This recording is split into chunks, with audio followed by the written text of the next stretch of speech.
Hey, it's Ty Screams, and I'm about to give you a recap of what happened on Season 45, Episode 3 of Survivor. First off, what an episode. We see Lulu right after the tribal where they're talking about Brandon leaving. Emily realizes that Sabiyah never had a vote, and she sort of calls her out, but they play it off like nothing happened. We go over to Bella where Jake is falling into a fire. That provides an opportunity for Kendra and Jake to talk, sort of forming an early alliance. Over at Reba, they're talking about how they don't really have food, but then we get to see Austin and Drew searching for the idol, who then get caught by Dee and Julie, and they sort of play it off that they saw seafood digging in this area. We go to the reward challenge where each castaway has to throw a ball up onto a track, make it through a rope course, and catch it. And then from there, they have to land 3 rings onto a target. The winner of this challenge gets a large fruit platter, whereas second place gets a smaller one, and third place, nothing. The winner of the challenge also gets to send one castaway from their camp to another to raid it and take something of theirs. Lulu takes the lead and actually holds the lead, winning the reward challenge, which is their first win of the season. Reba pulls out second place, sending Bella home with nothing.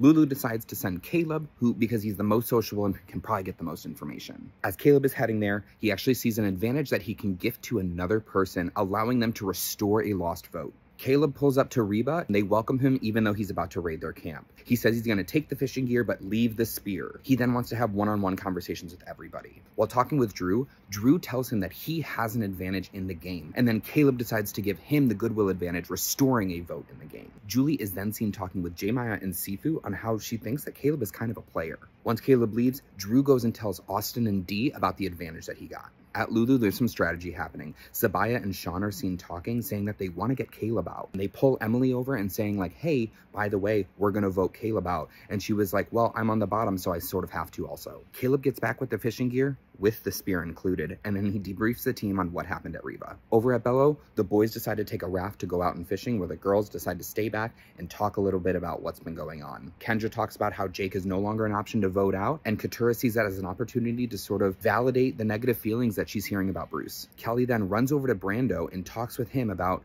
they're still the swing votes and they didn't need to decide what way they're going to go. At Reba, Austin decides to come clean about his beware advantage and tells Dee and Julie that that's what they were looking for. All 4 of them decide to look for it, so they're taking turns on who babysits J-Maya and Sifu and who is looking for the idol. Julie and Dee are digging for the idol and they eventually see a rope. They start pulling it, which they find in hammer. Julie runs the hammer over to Austin, who then runs over to the water well and starts smashing rocks with it until he finds his idol. But the terms of the idol is it's only available for the next tribal council unless he sacrifices his vote, which then extends it until the merge. But if he sacrifices his vote a second time, then he can extend it through top 5.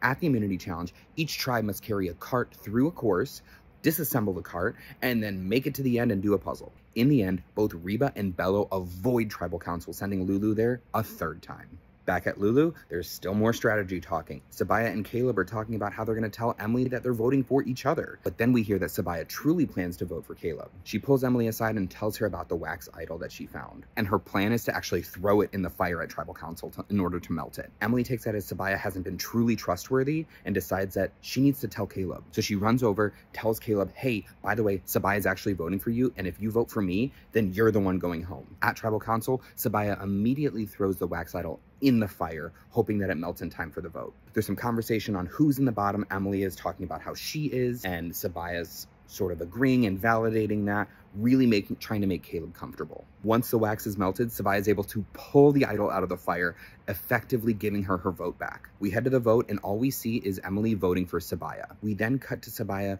reading the terms of the immunity idol, saying it's only valid for that tribal council unless she sacrifices her vote, then she can extend it through the merge, and if she actually sacrifices 2 votes, she extends it through top 5. She debates what to do, and we cut away to her walking back to her seat. Jeff starts to read the votes. We have 1 vote Sabiyah, 1 vote Caleb, with 1 vote left, meaning that she did sacrifice her vote. In the end, Sabiyah gets sent home with an idol in her pocket. That was such a fun episode. Please let me know what you thought in the comments below. Tune in next week for another recap.